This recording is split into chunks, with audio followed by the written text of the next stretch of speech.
Welcome to the थियो study hub. मेरा नाम है शिवानी सवाल। अब बात करने वाले बेटा यूनिट 2 का पार्ट 1 हम कर चुके हैं। लिंक जो है आपको डिस्क्रिप्शन बॉक्स में मिल जाएगा पूरी प्लेलिस्ट का, ठीक है। सब्जेक्ट का सब्जेक्ट चल रहा है आपका थीम्स इन कंपैरेटिव पॉलिटिकल थ्योरी, ठीक है।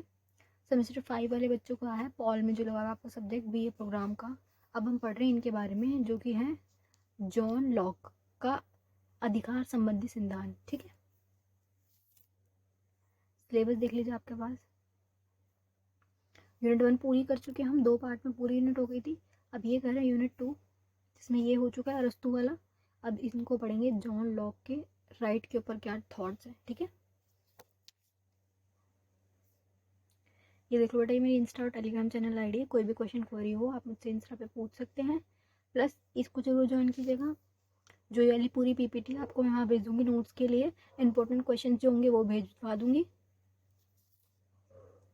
और ये सभी सब्जेक्ट 5th सेमेस्टर के मैंने करवा दिए। लिंक सारे डिस्क्रिप्शन बॉक्स में नीचे मिल जाएंगे, ठीक है। जी में गांधी अंडरस्टैंडिंग गांधी और योर लॉ योर राइट। सेक में जिन बच्चों का एजुकेशन लगा हुआ वो ये पॉल का सब्जेक्ट। और जी में हिंदी जिन्होंने लिया वो भी ऑलमोस्ट 5th सेमेस्टर के सारे करा दिए आपके। जॉन लॉक जो है बेटा ये एक महान विचारक है। इनका टाइम पीरियड देख लीजिए कब के हैं। ये 1632 से लेके 1704 तक का है इनका, बिफोर क्राइसिस, ठीक है। प्रसिद्ध अंग्रेजी विचारक हैं ये। जन्म जो है इनका इंग्लैंड में हुआ है। पिता जो थे इनके वकील थे। घर में ही इन्होंने पढ़ाई की है, लेकिन आगे जाके फिर इन्होंने एमए की जो डिग्री वो ऑक्सफोर्ड यूनिवर्सिटी से ली है, ठीक है। तो ये वहाँ के बहुत बड़े प्रसिद्ध विचारक हैं और इन्होंने अपने अधिकारों के बारे में क्या विचार रखे वो पढ़ना है। अब आसान है, कुछ इसमें डिफिकल्ट नहीं है। बस 3 अधिकार बताए इन्होंने। पहला जीवन का अधिकार, फिर दूसरा स्वतंत्रता का, फिर संपत्ति का। बस इन्होंने ये 3 अधिकार बताए हैं कि ये अधिकार मनुष्य के लिए बहुत ज़्यादा इम्पॉर्टेंट है। कि ये जो अधिकार है ये मनुष्य को प्रकृति से मिले हुए हैं। जीवन जीने का अधिकार जो है वो प्रकृति ने दिया है, तो इसे कोई छीन नहीं सकता। बिना इन अधिकारों के संपत्ति और स्वतंत्रता और जीवन के अधिकार के बिना इंसान जो है वो अपने जीवन का विकास नहीं कर सकता। किसी भी प्रकार से वो जी नहीं पाएगा। ये सब देना उसका बिल्कुल बेसिक नीड है। मूल अधिकार इन्होंने इसको कहा है, जिसे हम मौलिक अधिकार कहते हैं ना। ये उसी के बारे में टॉपिक चलेगा और इसकी कोई आलोचना नहीं होगी, क्योंकि जो तीनों हैं इन्होंने बहुत रेलेवेंट बातें बोली हैं। जैसे पिछला हमने करा 2.1 करा, जो हमने यूनिट 2 का जो पार्ट 1 करा उसमें अरस्तु जी का जो सिद्धांत था वो बहुत ही गलत था, है ना। कैसा था सिद्धांत? था उनका अतार्किक, इररेलेवेंट था उनका, क्योंकि कोई उस बात का सेंस नहीं निकल रहा था उन्होंने जो बोला, और इसलिए उसकी बहुत आलोचना भी हुई। और आज के समय में उसकी कोई वैल्यू नहीं है। उसके सिद्धांत जो उनका सिद्धांत है, उनके सिद्धांत की एक भी बात आज उपयोगी नहीं है। लेकिन जो इनका सिद्धांत है वो आज भी उपयोगी है, क्योंकि स्वतंत्रता, संपत्ति का अधिकार प्लस ये जीवन का अधिकार, ये सब हमारे अधिकारों में है। 2 तो मौलिक अधिकार में, फिर जो संपत्ति का अधिकार है 7वां जो मौलिक अधिकार था उसको हटा के उसमें डाल दिया गया नॉर्मल अधिकारों में, कानूनी अधिकार में डाल दिया गया। लेकिन ये हटा नहीं। तीनों के तीनों जो अधिकार है हमारे संविधान में आज भी हैं। 2 तो मौलिक अधिकार हो गए, जीवन जीने का अधिकार और स्वतंत्रता का। तीसरा जो संपत्ति वाला अधिकार है ये एक कानूनी अधिकार बन गया, मौलिक अधिकार नहीं, कानूनी अधिकार है। तो ये अब इसकी बस कोई आलोचना नहीं पढ़नी, इनके बारे में पढ़ना है कि ये 3 अधिकार क्या है, क्यों है। जो ऑलरेडी आपको पता है, तीनों अधिकार के बारे में पता है कि क्यों जरूरी है, उसी के बारे में पढ़ना है, बस वही है, ठीक है। स्टार्ट करेंगे स्लाइड को। जीवन का अधिकार, सबसे पहला अधिकार पढ़ रहे हैं बेटा, जीवन वाला फर्स्ट। मनुष्य को जीवन का अधिकार प्रकृति कानून से प्राप्त है। प्रकृति से ही हमें कानून से प्राप्त है। जो प्रकृति का जो ये चलता है ना, नेचर का लॉ जो है उससे हमें प्राप्त है। क्योंकि अगर इंसान पैदा हुआ है तो उसे जीने का अधिकार है, कोई इसकी लाइफ छीन नहीं सकता उससे, ठीक है। लॉक की धारणा है कि आत्मरक्षा व्यक्ति की सर्वोत्तम प्रणाली है। खुद की रक्षा करना, अपने जीवन की रक्षा करना सर्वोत्तम प्रवृत्ति है। हम इन ये तो देखो हमारे दिमाग में खुद से ही होता है कि जैसे सामने से मान लो कोई चीज़ तुम्हारी तरफ आ रही है, तुम्हें पता है इससे खतरा है, तो तुम्हारी बॉडी खुद रिएक्ट करती है। इतना टाइम तुम सोचने में लगाओ कि क्या करो, बॉडी खुद रिएक्ट करती है और आगे से हम हट जाते हैं। जैसे मान लो गर्म चीज़ है, उस पर तुम्हारा हाथ लगा तो अपने आप हाथ तुम्हारा पीछे हो जाता है। तुम सोच के नहीं करते, वो विद इन सेकेंड्स होता है।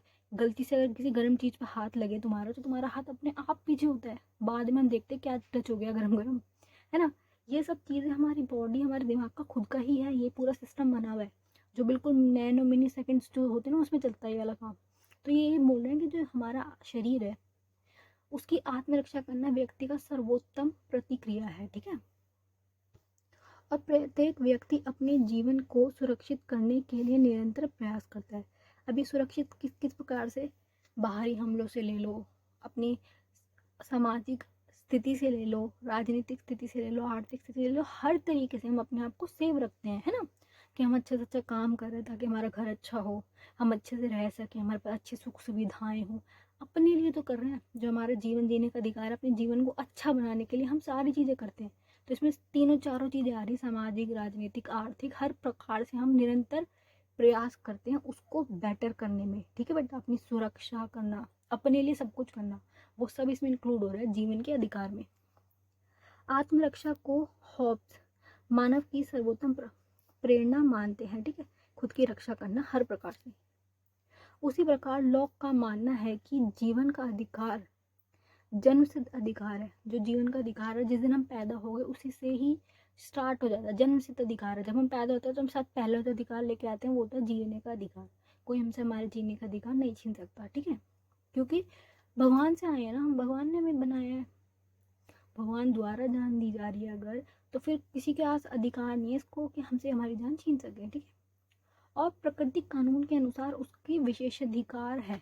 अब देखो इसमें बात क्या चलेगी, प्रकृति की, नेचर के हिसाब से कानून इस वक्त नहीं है, बहुत पुराने टाइम की बात चल रही है, उस हिसाब से बता रहे हैं कि ये बेसिक है, बिल्कुल मूल अधिकार है, ये प्रकृति से प्राप्त हुआ हुआ है हमें। जो ये पूरी प्रकृति बनी हुई है, जो यूनिवर्स चल रहा है हमारा, वहां से हमें ये वाला अधिकार मिला हुआ, ये पढ़ रहे हैं हम। व्यक्ति ना तो अपने जीवन को स्वयं अंत कर सकता है, ये देखो बोला कि हमारे पास अपना खुद का जीवन खत्म करने का भी वो नहीं है। ठीक है, और ना ही वह अन्य किसी व्यक्ति को इसकी अनुमति दे सकता है। ना तो कोई हमें मार सकता है, प्लस हम अपने आप को खुद खत्म नहीं कर सकते। इसलिए वाली बात बोली जाती है कि जो आत्महत्या है, जो आत्मघात है, वो एक पाप है। तुम अपने आप को खुद खत्म नहीं कर सकते। इसमें ये वाली बात इन्होंने बोली है जो कि गलत है, क्योंकि भगवान ने तुम्हें एक जो चीज़ दी है, तुम्हारा शरीर, तुम्हें खुद से तो तुमने बनाया नहीं। कोई चीज़ अगर तुम खुद बना रहे हो तो उसे तुम चाहो तो खराब भी कर सकते हो कि भाई मेरी चीज़ें मैं इसे खराब कर रही हूँ। ये जो शरीर है ये तुमने खुद ने अपने हाथों से बनाया नहीं है ना, तुम्हें भगवान से मिला है वो। तुम्हारी जो ये सेल्फ, जो तुम्हारा एक इतना अच्छा शरीर है, तो खुद सोचो कितने सारे लोग हैं जो बीमार है, जिनके हाथ पैर ठीक नहीं है, डिसेबल है, बेचारे अपंग है वो, उनके आगे अपने आप को खड़ा करके देखो कि हमारा कितना अच्छा है सब कुछ। उस हिसाब से सोचो, जब भी ये सुसाइडल थॉट्स आ रहे हैं दिमाग में, या इंसान अपने आप को ख़त्म करना चाह रहा है, तो तुम्हारे पास इस चीज़ का हक नहीं है। ठीक है, क्योंकि तुमने खुद को बनाया नहीं, तुम्हारा खुद का है नहीं, तो तुम उसको ख़राब भी नहीं कर सकते। उस हिसाब से प्रकृति से मिला है ना, तो तुम उसको नहीं कर सकते ख़राब। उस वाली बात पे उन्होंने फोकस किया कि तुम्हें खुद भी अधिकार नहीं है स्वयं को अंत करने का, प्लस किसी और को भी नहीं कि तुम्हें कोई ख़त्म करे। ठीक है, इसलिए आत्मरक्षा पर इन्होंने सबसे ज़्यादा बल दिया है। स्वतंत्रता का अधिकार, ये वाला तो सबको पता ही है, जो हमने किया हुआ है, हमारा पूरा 12th तक आप लोग पढ़ के आए हो, जो आपने अभी भी ग्रेजुएशन में पढ़ा हुआ है। नॉर्मल जो स्वतंत्रता का अधिकार है जो हमारे संविधान में, वही वाला है, उससे कुछ खास डिफरेंस नहीं है। इसमें वही बात चलेगी कि बिना स्वतंत्रता के इंसान कुछ कर नहीं सकता। अगर उसने तुम्हें बांध दिया, तुमने उसे रोक दिया किसी चीज़ से कि तुम ये नहीं कर सकते, ये नहीं कर सकते, तो वो बंदा कुछ नहीं कर पाएगा। तुम्हें उसे खुला छोड़ना पड़ेगा पहले, कि जो वो चाह रहा है वो कर ले, है ना, तभी तो आगे बढ़ पाएगा। तो यही बोलेंगे लॉक के अनुसार, क्योंकि सभी मनुष्य एक ही सा पृष्ठ की कृति है, मतलब ये बोल रहे हैं कि सब जो है वो एक इक्वल है। ठीक है, इसलिए वह सब समान और स्वतंत्र है, सब समान और सब स्वतंत्र है, सब इक्वल है, सब स्वतंत्र है। जो सारे इंसान है ना, सबके अंदर इंसानों में खून है, सबके पास अपना दिमाग है, सब इक्वल है। अपने आप को किसी से डिफरेंस मत समझो, सब इक्वल है, प्लस सब स्वतंत्र है। यह स्वतंत्रता प्राकृतिक कानून की सीमाओं के अंतर्गत होती है। प्रकृति के कानून दिया है, प्रकृति ने किसी को ये नहीं दिया कि एक जो मनुष्य है वो दूसरे पे कब्जा कर ले या उसको बंदी बना ले, उसे दास बना ले। ये वाला उन्होंने नहीं दिया, उन्होंने सिंपल इंसान बना के छोड़ दिए। अब लोगों में आपस में चल रही है वो, तो ये कि प्रकृति ने किसी प्रकार की भेदभाव नहीं किया, ना किसी को बंदी बनाया, ना किसी को कब्जा किया। प्राकृतिक कानून में सब स्वतंत्र है, उन्होंने सबको स्वतंत्र ही छोड़ा है। ठीक है, प्रकृति का कानून किसको कह रहे हैं बेटा, नेचर, जो बाय गॉड हमें मिल रहा है ना, उसके बारे में बात चल रही है यहाँ पे। स्वाधीनता का अर्थ, स्वाधीनता मतलब खुद का राज, कोई तुम पे और शासन ना करे, तुम्हारा शासन हो, खुद का शासन हो, तुम अपने आप को खुद कंट्रोल कर रहे हो, तुम्हारी पांचों इंद्रियां जो है उस पर तुम खुद कंट्रोल कर रहे हो, जो हमारे सेंसेस होते हैं ना पांचों, उसकी बात चल रही है। प्राकृतिक कानून जो मनुष्यों की स्वतंत्रता को साधन होता है के अतिरिक्त सभी बंधनों से मुक्त होता है। किसी प्रकार का मतलब तुम पर रोक टोक नहीं है, बंधन नहीं है। ठीक है, इस कानून के अनुसार वह किसी अन्य व्यक्ति के अधीन नहीं है, कि तुम किसी के अंडर नहीं हो। जैसे अंग्रेजों ने हमें आके अंडर कर लिया था ना, ये उसी को बोले कि तुम किसी के अंडर नहीं हो, तथा स्वतंत्रता पूर्वक स्व इच्छा से कार्य कर सकते हो। जो तुम्हारा मन कर रहा है वो तुम कर सकते हो, बट इन लिमिट्स। ठीक है, ये जो कानून की बात कर रहे हैं, ये जो स्वतंत्रता वाला टॉपिक आएगा, ये पॉजिटिव फ्रीडम है। ठीक है, एक होती है नकारात्मक स्वतंत्रता, जिसमें तुम्हारे हाथ में खुली छूट है, तुम कुछ भी कर सकते हो। तुम्हारा जितना तेज गाड़ी चलाने का मन कर रहा है, तुम उतनी तेज गाड़ी चला रहे हो, चाहे सामने वाले का कुछ भी हो जाए, तुम्हारी टक्कर किसी से भी हो जाए। वो वाली नहीं यार, लिमिट्स के अंदर। ठीक है, कि तुम्हारे पास अधिकार है, तुम गाड़ी खरीदो, तुम्हारे पास अधिकार है, तुम गाड़ी चला भी सकते हो, लेकिन एक लिमिट है कि तुम इससे इस स्पीड से ज़्यादा तेज नहीं चला सकते। प्लस तुम्हारी गाड़ी से किसी और का नुकसान नहीं होना चाहिए कि तुमने किसी को उड़ा दिया, ऐसी वाली नहीं। स्वेच्छा से कार्य करो, पर ऐसा कार्य जो किसी और के कार्य में बाधा ना डाले। कि तुमने, मान लो दूसरा एग्जाम्पल दे रही हूँ, कि तुम बोल रहे हो कि हम स्वतंत्र हैं, तो हम चला रहे हैं डीजे, और डीजे चला रहे हो तुम रात को, कि तुम स्वतंत्र हो, तुम्हारे पास डीजे, तुम चलाओगे, तुम ये बोलोगे। लेकिन ये कि तुम्हारे उस डीजे से जो इतनी तेज वॉल्यूम पे तुम बजा रहे हो, दूसरों को भी तो सोने का अधिकार है, वो भी स्वतंत्र है, उनका मन है सोने का, रात का टाइम में सब सोएंगे। बेसिक सी बात है, 90% लोग सो रहे हैं। लेकिन तुम अगर अपनी स्वतंत्रता को लेके इतना ज़्यादा उसको वॉल्यूम करके चलाओगे, तो दूसरे की स्वतंत्रता का हनन भी तो हो रहा है ना बेटा इसमें।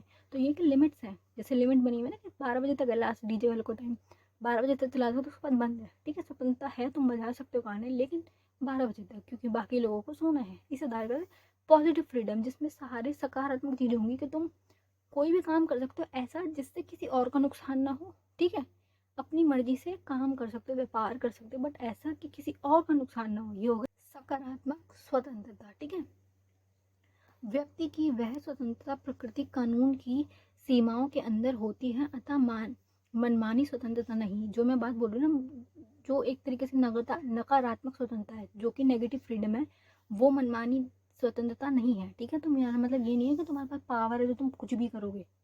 तुम्हें अगर स्वतंत्र कर दी तो तुम्हें मतलब कुछ भी करने का हक है, ऐसा नहीं है। तुम्हारे पास पावर है कि तुम अपनी मर्जी से, स्व इच्छा से वह कार्य कर सकते हो जो किसी और के लिए खराब ना हो, किसी और को उसमें नुकसान ना हो रहा हो, किसी और की हानि ना हो, वो तुम कर सकते हो। जैसे एक और आखिरी एग्जाम्पल ले रही हूँ, कि तुम स्वतंत्र हो तो तुम अपना व्यापार कर सकते हो, तो तुम कुछ खाने वाने की शॉप खोल लो। लेकिन ये कि खाना ऐसा बनाना कि किसी और को खा के किसी का ये ना कि किसी की मृत्यु हो गई, तुमने ऐसा गंदा खाना बनाया अपने फायदे के लिए, गंदा चीज़ें यूज़ करी कि कोई बंदा बीमार हो गया, ऐसा नहीं। तुम काम कर सकते, अच्छा काम करो, लेकिन बस ऐसा काम करना कि किसी और का नुकसान ना हो जाए। खाना अगर तुम बना के बेच भी रहे हो, अपना काम चला रहे हो, तो चला लो, आज़ाद हो तुम इस चीज़ के लिए। बस सामने वाले को कुछ हानि नहीं होनी चाहिए तुम्हारे उस काम से। ठीक है, मानव सुखी और शांत जीवन व्यतीत करते हैं क्योंकि सभी स्वतंत्र और समान हैं। ये बोल रहे हैं कि अगर तुम सब स्वतंत्र होते ना, तो एक अच्छा वो चलती है वेव, है ना। क्योंकि खुद देख लो, एक लोकतंत्र देश है जिसमें सब समान है, दूसरी तरफ एक बेचारे फंसे हुए लोग हैं जिस जहाँ पे चल रहा हो आपका तानाशाही वाला देश। तो खुद देख लो, एक तरफ लोकतंत्र स्वतंत्र वाले हैं, दूसरी तरफ तानाशाही वाले देश है। दोनों में से कौन सुखी होगा? लोकतंत्र वाले ना, क्योंकि वहाँ पे जीने की आज़ादी है। स्वतंत्रता है, जिसका जो मन करे वो खा रहा है, जो मन करे जो जा रहा है, किसी को जो काम करना वो कर पा रहा है अपना काम। स्वतंत्रता वाले लोग खुश होंगे ना, समान होंगे सारे इक्वल। दूसरी जगह जहाँ पे डेमोक्रेसी नहीं है, स्वतंत्रता नहीं है, उनकी तो फिर क्या ही हालत हुई होगी। तो ये कि जहाँ ये वाली चीज़ होती है ना, वहाँ सब शांत प्लस सुखी जीवन जीते हैं, एक अच्छी चीज़ होती है ये। ठीक है, वे एक दूसरे को हानि नहीं पहुंचाते। अब देखो, मोस्टली तुम ये मान लो 95% लोग जितने स्वतंत्र हैं ना, वो दूसरे को हानि नहीं पहुंचाते, वो अपना खुश रहते हैं, अपना काम करते हैं, दूसरे को हानि बहुत कम। 5% लोग आते हैं जो अपराधी प्रकार वाले होते हैं, जो क्रिमिनल माइंड वाले होते हैं, वो आके फिर खराब करते हैं सारी सिचुएशन। बस वो सिर्फ कम से वो होती है, बाकी तो सारे लोग घर परिवार वाले सारे नॉर्मली रहते हैं, अपना काम करते हैं, अपना कमा रहे खा रहे हैं। दूसरों से हमें क्या लेना है ना, दूसरों को हम हानि नहीं पहुंचा रहे, सब फैमिलीज वगैरह रह रही है। कुछ वो एक थोड़ा सा अपराधी प्रवृत्ति वाले लोग होते हैं जो अपनी स्वतंत्रता का अधिकार, अपना जो ये अधिकार है इसका गलत उपयोग करते हैं, कि दूसरे को मार दिया, छीन लिया, चोरी कर ली, गाड़ी तेज चला रहे हैं, ऐसी मतलब वो 5% तो चीज़ आती है। इसलिए प्रत्येक स्वतंत्रता का पूर्ण आनंद लेते हैं। सब क्या है, स्वतंत्रता का आनंद लेते हैं, है ना, हम आज़ाद और खुश रहेंगे। तीसरा क्या है, लास्ट अधिकार है ये। ठीक है, इसमें क्या है, संपत्ति का अधिकार। संपत्ति क्या होती है बेटा? प्रॉपर्टी, पूरा तुम्हारा, तुमने कुछ खरीदा, वो घर, मकान, दुकान, गाड़ी, ये सब हमारा संपत्ति में आता है। इसका अधिकार, क्योंकि देखो बेटा, अब इंसान स्वतंत्र तो हो गया, ठीक है, सबसे पहले जीने का अधिकार। कि इंसान जब पैदा हुआ तब से उसको अंत तक जीने का अधिकार है, कोई उससे जीने का अधिकार नहीं छीन सकता, तुम उसे मार नहीं सकते, या तुम उसे दास नहीं बना सकते, उसे बंदी नहीं बना सकते, ठीक है। दूसरा, स्वतंत्र, कि तुम्हारे पर किसी प्रकार की बंदिश नहीं है, जो तुम्हें करना है वो तुम कर सकते हो, बस लिमिट में, किसी और का नुकसान ना हो, ऐसे।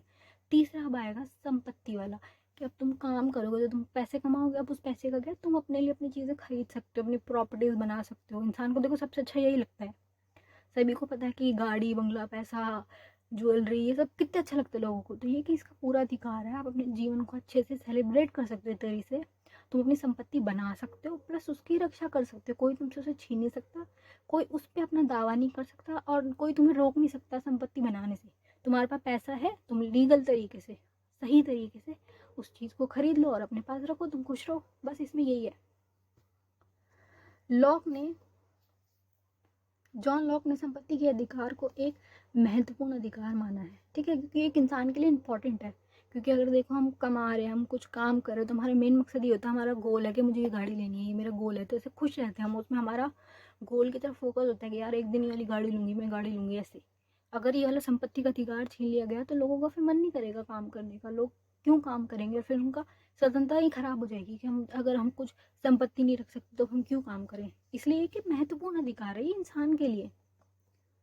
लॉक के अनुसार संपत्ति की सुरक्षा का विचार ही मनुष्य को यह प्रेरणा देता है कि वह प्राकृतिक दशा को त्याग कर समाज की स्थापना करे। देखो प्राकृतिक दशा क्या हो गई, जैसे जंगल में रह रहे हैं, है ना, जंगल में रह रहे प्राकृतिक दशा में, वो जानवर मारे वो खा लिए और फिर सो गए, बस यहाँ से जीवन शुरू हुआ, सुबह उठ के शिकार पे गए, खाना खाया, सो गए। ये वाले जो जीवन है ना, इसको छोड़ के एक जो समाज है जिसमें क्या है, मनुष्य काम करेगा, पैसा कमाएगा, फिर उस पैसे को जोड़ेगा, फिर उस पैसे से और इन्वेस्ट करके अपने उस पैसे को बढ़ाना चाहेगा कि कैसे तुम इसे इन्वेस्ट कर रहे हो, उस पैसे को कैसे तुम आगे बढ़ा रहे हो, कैसे कैसे तुम उसको, मतलब अपना दिमाग चला के उसकी जो समाज की एक स्थापना है जिसमें सब लोग रह रहे हैं और सब काम कर रहे हैं और सब अपनी प्रोग्रेस के लिए काम कर रहे हैं, आगे की तरफ बढ़ रहे हैं, उसके लिए ना ये बहुत इंपॉर्टेंट है। क्योंकि अगर ये वाला संपत्ति का अधिकार छीन लिया गया ना, तो जीवन जंगल जैसा हो जाएगा, फिर लोगों को इंटरेस्ट ही नहीं आएगा किसी चीज़ में, फिर लोग क्या ही करेंगे कि भाई हम कुछ खरीद तो सकते नहीं, हम घर नहीं ले सकते, तो फिर क्या करेंगे, जंगल में रहेंगे लोग, है ना। तो ये बहुत इंपॉर्टेंट है एक समाज की स्थापना के लिए, ठीक है।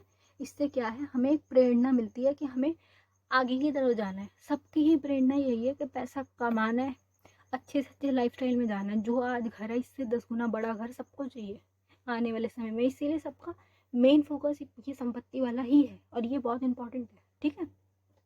इससे इंसान को एक मोटिवेशन, प्रेरणा मिलती है। लॉक ने संपत्ति के अधिकार को प्राकृतिक अधिकार माना। अब ये संपत्ति का अधिकार जो है, लॉक ने प्राकृतिक का अधिकार माना है कि ये ना इंसान को प्रकृति से मिली है। अब इसका इन्होंने उदाहरण कैसे दिया है, देखो बेटा, ये बहुत पुराने विचारक हैं, उस हिसाब से ये विचार देंगे, ठीक है। इन लोगों के जितने भी वो आएंगे ना उदाहरण, वो उसी टाइम के होंगे। जैसे मान लो आज अभी मैं उदाहरण दे रही हूँ गाड़ी वाले, डीजे वाले, क्योंकि अभी ये है चीज़ें प्रेजेंट में, लेकिन इनके टाइम पे ये सब थोड़ी था, तो ये उस हिसाब से देंगे। तो इन्होंने ये दिया उदाहरण, एग्जाम्पल, कि देखो कि एक व्यक्ति है, मान लो ये खेत है, एक व्यक्ति है, इस पे काम कर रहा है। अब वो काम करते करते उस पर उसने बहुत मेहनत करी है इस खेत के ऊपर, ठीक है। उसने यहाँ पे फसल उगाई, फिर उसे बेचा, फिर उसको दूसरों को दी, उसने खाई। अब जो उसका पसीना है ना, वो इस मिट्टी में मिल गया है, ठीक है। ये जो मिट्टी है इसमें उसका पसीना मिल गया, तो ये जो जगह है ना, ये उस इंसान की हो गई। ये वाला इन्होंने उदाहरण दिया है कि जो बंदा जिस जगह पे मेहनत कर रहा है, उसका पसीना उस मिट्टी में मिल गया, तो वो जगह उसकी हो गई, वो संपत्ति उसकी हो गई। अब वो बंदा इसको जगह को नहीं छोड़ के जाएगा, वो यहीं काम करेगा और यहीं रहेगा, वो ये जगह उसकी हो गई क्योंकि इस जगह पे उसने मेहनत की है।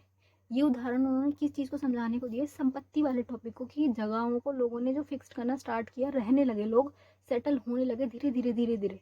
पहले लोग जंगलों में घूमते रहते थे, उनकी कोई जगह फिक्स थोड़ी थी, लेकिन बाद में जो समाज है अब फिक्स हो गया, हम जहाँ बचपन से रह रहे हैं वहीं रह रहे हैं, हमने शिफ्ट नहीं करा कभी, हमारा घर वही है, हम घूमेंगे थोड़ी ना कि घूम खेती कर रहे हैं, बंजारा लाइफ जी रहे हैं, है ना। तो समाज के लिए, एक समाज जो बनेगा उसके लिए ये वाला संपत्ति का अधिकार बहुत इंपॉर्टेंट है। जो इन्होंने उदाहरण दिया ना, उसका मतलब ये संपत्ति से वो कर रहे हैं कि जो संपत्ति ग्रहण करना इंसानों ने शुरू यहीं से किया और इससे समाज बनना स्टार्ट हो गया आगे जाके। हालांकि देखो जो इनका उदाहरण है पसीने और मिट्टी वाला, कि पसीने में जहाँ पे आपका पसीना गिरा वो जगह आपकी हो गई, वो अब एप्लीकेबल नहीं है, क्योंकि खुद सोचो अगर तुम्हारा पसीना कहीं गिर गया तो वो जगह तुम्हारी तो होगी नहीं, क्योंकि सारी जगह सबने खरीद रखी है, लोगों के पूरे जगह बटी हुई है, कोई किसी की जगह में जा नहीं सकता। और वो क्या उस टाइम पे बहुत पुराने टाइम की बात है कि जहाँ जो खेती कर रहा है वो जगह उसकी हो गई, लेकिन वो वाली चीज़ नहीं है। बस ये कि जो इनका उदाहरण है वो हमें ये वाली बात समझा रहा है कि कैसे समाज की स्टार्ट हुई है, समाज कैसे बना है, और संपत्ति का क्या टॉपिक है, संपत्ति वाला दिखा रहे हैं कितना जरूरी है। ठीक है बेटा, और उदाहरण चेंज नहीं करना, इनका उदाहरण आप एज इट इज लिख सकते हो, प्लस जो मैंने मुंह से बोले उदाहरण वो भी लिख सकते हैं, और जो आपको अच्छे लगे, जो आपको इस टॉपिक से रिलेटेड अच्छे लगे आप अपने लिख सकते हो, अपनी सोच भी रखो। ठीक है, कॉपी करके क्या फायदा। लॉक ने इस अधिकार को जीवन तथा स्वतंत्रता का अधिकार से भी महत्वपूर्ण माना है। इन्होंने क्या बोला, जो हमने पीछे करे हैं दो, जीवन वाला फर्स्ट अधिकार, दूसरा स्वतंत्रता वाला, इन दोनों से ज़्यादा इंपॉर्टेंट इसको माना है। और देखो ये बात सच भी है, मान लो तुम स्वतंत्र हो, तुम्हें जीने का अधिकार है, लेकिन संपत्ति का अधिकार नहीं है, तुम रख नहीं सकते, तो फिर तुम्हारा मन नहीं करेगा, है ना, फिर क्या फ़ायदा काम करके, कुछ हमारा मन ही नहीं करेगा जब हम कुछ खरीद ही नहीं सकते, तो क्या फ़ायदा। पैसा इंसान खरीदने के लिए तो करता है कि कपड़े खरीदने, लड़कियों का तो देखो ये, मैं खुद लड़की हूँ तो अपना बता सकती हूँ, कपड़े चाहिए, मेकअप चाहिए, सैंडल्स चाहिए, पर्स चाहिए, परफ्यूम चाहिए, बेस्ट से बेस्ट चाहिए, यही रीज़न है। लोग जी इसलिए ले रहे हैं कि अच्छे से जब कपड़े पहनेंगे, त्योहार होंगे, घूमेंगे फिरेंगे, खाएंगे, है ना। अगर ये चीज़ें छीन लेके तुम कुछ खरीद नहीं सकते, कुछ रख नहीं सकते, कोई जगह नहीं ले सकते, तो फिर लाइफ का मतलब वो मीनिंग ज़ीरो हो जाएगा। तो इसलिए कि जीवन प्लस स्वतंत्रता से ज़्यादा महत्वपूर्ण इन्होंने इस वाले अधिकार को बोल दिया, जो थर्ड वाला तुम्हारा अधिकार है संपत्ति का। लॉक ने संपत्ति के अधिकार का विस्तार से प्रतिपादन किया है, इन्होंने इसको डीपली बताया है। संकोच अर्थ में जॉन ने केवल निजी संपत्ति के अधिकार का ही व्याख्या की है। निजी संपत्ति क्या है, मतलब पर्सनल प्रॉपर्टी, जैसे हमारी निजी होती है ना, हमारी पर्सनल प्रॉपर्टी, इसका सरकार से कोई लेना देना नहीं है, बस वो जो हाउस टैक्स वगैरह जो वो हल्के हल्के जो जीएसटी टैक्स वगैरह वो तो जाते हैं। ठीक है, बाकी हमारी जो प्रॉपर्टी है हमारी निजी है, इस पर किसी और का अधिकार नहीं है, पूरी हमारी रक्षा करने का इसका अधिकार है। हमारे पास पेपर्स है, ये घर हमारा है, हमने खरीदा हुआ है, कोई हमसे छीन नहीं सकता। व्यापक अर्थ में लॉक ने जीवन तथा स्वतंत्रता के अधिकार को भी संपत्ति के अधिकार में शामिल किया है। ये वाली बात इन्होंने बोली कि जो पहला वाला अधिकार है जीवन और दूसरा स्वतंत्रता वाला, ये दोनों भी इसमें इंक्लूड है। ठीक है, चलिए बेटा वीडियो इतनी थी, खत्म हो चुकी है। आलोचना का कोई टॉपिक इसमें था ही नहीं, क्योंकि ये तीनों चीज़ें आज भी ली गई हैं। अब ये कि जो आज के संविधान है, जितने भी लोकतांत्रिक देश है, उनमें ये तीनों चीज़ें ली हुई हैं। हमारे संविधान में मैंने बता दिया कि दो, जीवन और स्वतंत्रता वाला किसमें है, मौलिक अधिकार में। ठीक है, हमारे संविधान में। तीसरा संपत्ति जो है वो कानूनी अधिकार है। तीनों हमारे संविधान में है, प्लस जितने भी स्वतंत्र देश हैं, जितने भी संविधान बने हुए, सब में ये वाले तीनों अधिकार हैं, कहीं पे भी ऐसे नहीं कि नहीं है। तो ये जो तीनों अधिकार है ना, ये इनके वाले इस वाले सिद्धांत से लिए गए हैं। तो इनका सिद्धांत जो बहुत अच्छा है, कोई भी 1% इसमें आलोचना का टॉपिक नहीं है, कुछ गलत नहीं है, बिल्कुल अच्छा है, जो आज भी महत्वपूर्ण है, उपयोगी है, इसलिए ये पॉजिटिव है ये पूरा। चलिए बेटा, अब भी अगर किसी को कोई चीज़ ना समझ आ रही हो, डिफिकल्ट लग रहा हो, तीनों में से कुछ भी या कोई भी टॉपिक, तो आप मुझसे कमेंट बॉक्स में पूछ सकते हैं, इंस्टा की आईडी दे रखी है, वहाँ पूछ सकते हैं। वीडियो अच्छी लगे तो लाइक कमेंट शेयर सब करना, और बाकी best of luck for your exam.